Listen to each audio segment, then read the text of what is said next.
Shalom, Bapak Ibu yang dikasihi Tuhan.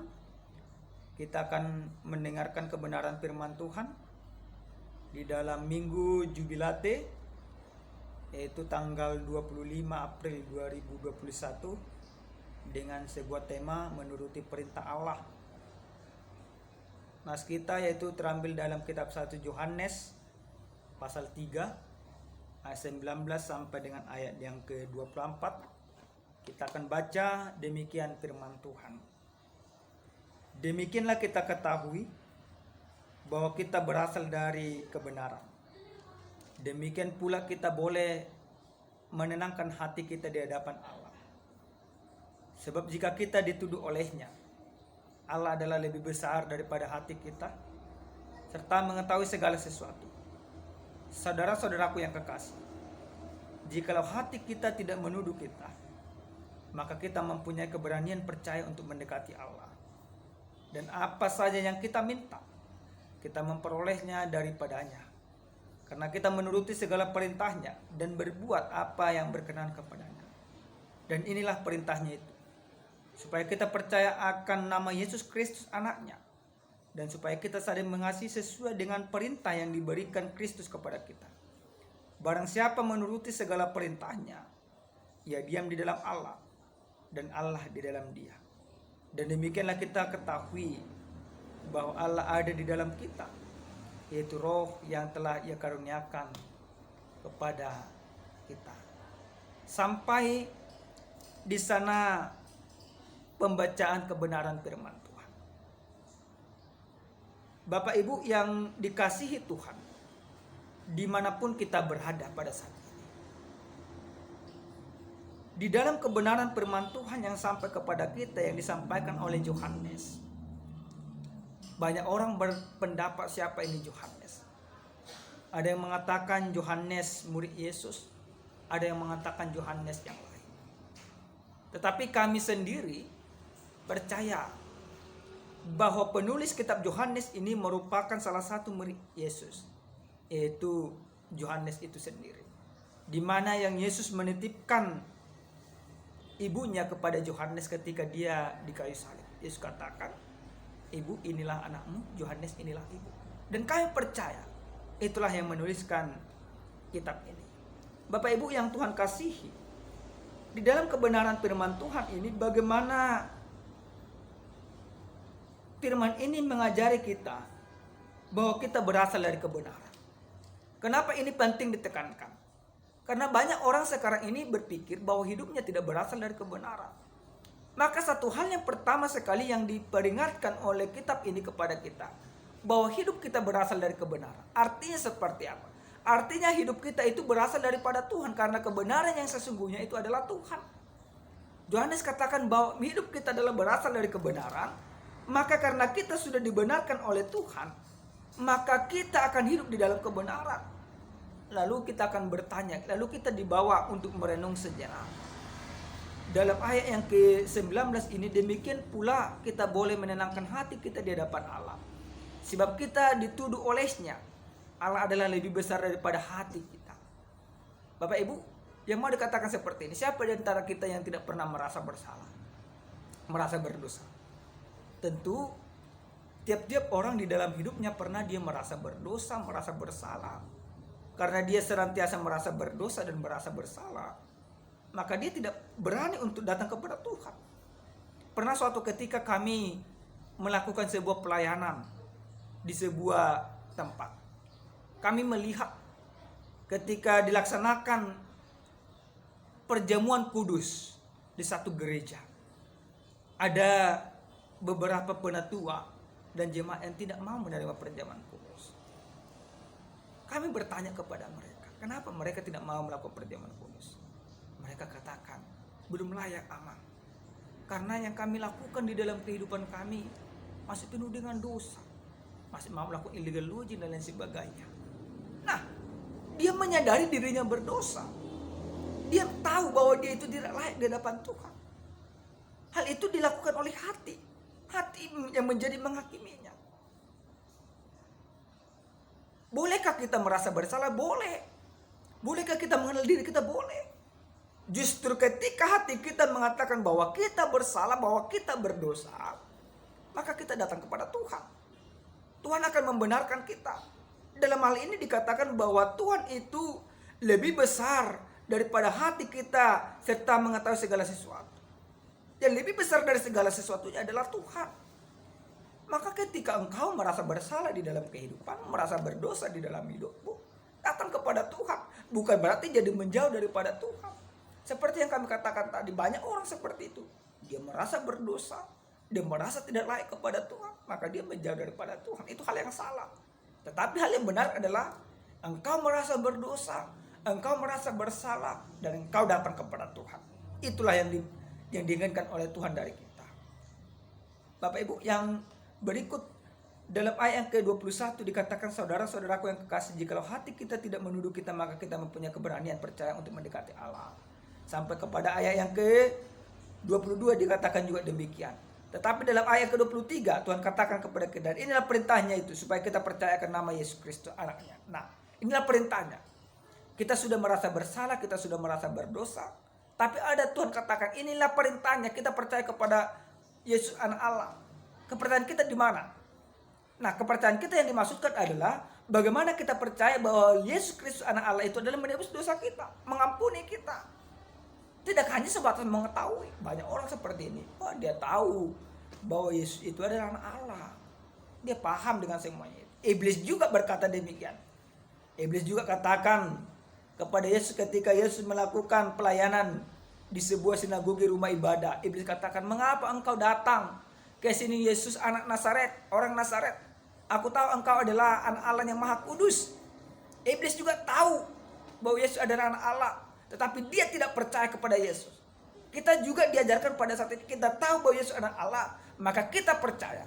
Kepercayaan kita di mana? Kepercayaan kita percaya lewat Yesus Kristus ada pengampunan bagi kita. Ada pengampunan. Orang yang sudah diampuni berarti dia harus hidup di dalam kebenaran. Jangan lagi dia menjauhkan diri kepada Tuhan, tetapi justru harus mendekatkan diri kepada Tuhan. Lalu dalam ayat yang ke-24, inilah yang luar biasa. Barang siapa menuruti segala perintahnya, ia diam di dalam dia dan Allah di dalam dia. Dan dengan demikian kita ketahui bahwa Allah dalam dia itu roh yang telah mengaruniakan kebenaran. Nah, ini begitu luar biasa Bapak Ibu di mata Tuhan. Jika kita percaya kepada Yesus, Yesus akan berdiam diri kepada kita. Bahkan Allah juga akan berdiam dalam kita. Dan kita berdiam dalam Allah. Maka dikatakan kita akan dikaruniakan yaitu roh karunia kepada kita. Karunia seperti apa? Akan banyak. Akan banyak Tuhan apakan. Tidak hanya kekayaan, tidak hanya kehormatan, tidak hanya hagabion. Lebih daripada itu. Kehidupan yang kekal Tuhan jamin menjadi bagian kita. Nah, Bapak Ibu jemaat Tuhan, apakah engkau masih mau menjauh daripada Tuhan? Ini harus perlu kita pertanyakan dalam-dalam di dalam hati kita. Apakah kita masih mau menjauh daripada Tuhan? Atau kita justru harus mendekatkan diri kepada Tuhan? Melalui firman ini kita mau diajarkan supaya kita hidup di dalam kebenaran firman Tuhan. Dalam tema kita di dalam Minggu Jubilate dikatakan menuruti perintah Allah, menuruti perintah Allah. Apa yang harus kita renungkan? Bagaimana orang yang menuruti perintah Allah? Yang pertama, ini harus kita pahami. Orang yang menuruti perintah Allah pertama sekali mengakui dosanya dan hidup di dalam kebenaran. Nah, Bapak Ibu, bagaimana dengan kita? Apakah kita sudah mau mengakui dosa kita di hadapan Tuhan? Jadi sekali kita kata, aku tahu aku salah, aku berdosa. Hanya sebatas pengakuan, tidak ada pertobatan. Tetapi orang yang menuruti perintah Allah, dia mengakui dosanya, dia hidup di dalam kebenaran firman Tuhan dengan melakukan kebenaran sesuai dengan ketentuan dan kehendak Tuhan. Itu yang pertama. Yang kedua, Bapak Ibu jemaat Tuhan, apa yang harus kita imani dari kebenaran firman Tuhan ini? Menuruti perintah Allah. Bagaimana orang yang menuruti perintah Allah? Menuruti perintah Allah berarti melakukan segala sesuatu seperti yang dikehendaki oleh Allah. Nah, dalam ayat ke-22 dikatakan, dan apa saja yang kita minta, kita memperolehnya daripadanya. Ini begitu luar biasa. Apa saja yang kamu minta. ketika engkau menuruti perintah Allah, apa saja yang kamu, apa saja. Lalu kita meminta kekayaan, akan Tuhan kasih. Kita meminta kebahagiaan, Tuhan kasih. Tuhan meminta apapun yang kita inginkan, akan Tuhan kasih. Jangankan yang ada ditawarkan dunia ini, yang tidak ditawarkan dunia ini juga Tuhan kasih. Itu kehidupan yang kekal. Apakah kita mau masih menuruti dunia ini? Kalau dunia ini hanya memberikan yang hanya sementara, yang fana. Tetapi ketika kita menuruti perintah Tuhan, Tuhan berikan jaminan apa saja yang kamu minta. Apa saja Bapak Ibu jemaat Tuhan. Tidak ada hal-hal yang ditentu, apa saja yang kamu minta. Lalu kita bertanya, pendeta, aku sudah sekian tahun tidak punya anak. Pendeta, aku sudah sekian tahun hidup melarat. Padahal aku sudah minta kepada Tuhan. Apakah benar demikian? Memang engkau sudah meminta kepada Tuhan, tetapi Tuhan tidak memberikannya kepadamu. Berarti ada penghalang di sana. Penghalangnya apa? Engkau belum benar di hadapan Tuhan. Bapak Ibu, mari kita contoh dari tindakan seorang Abraham. Abraham menjadi bapak orang percaya. Dia percaya sepenuhnya kepada Tuhan. Tuhan janjikan kepadanya akan memberikan keturunan. Tuhan kasih. Yang mustahil dipikirkan orang. Tetapi bagi Tuhan tidak ada yang mustahil. Dunia tidak bisa memberikannya, Allah bisa memberikannya. Bagaimana dengan yang lain-lainnya? Para seperti Hana, orang tua dari Samuel. Dia sudah diklaim tidak akan bisa punya anak. Tetapi ketika dia hidup benar di hadapan Tuhan, Tuhan kasih. Lalu itu Bapak Ibu jemaat Tuhan. Kalaupun pada saat ini Tuhan belum memberikan apa yang kamu minta, mari koreksi dirimu, koreksi imanmu. Ada yang salah dengan keinginanmu, ada yang salah dengan doamu.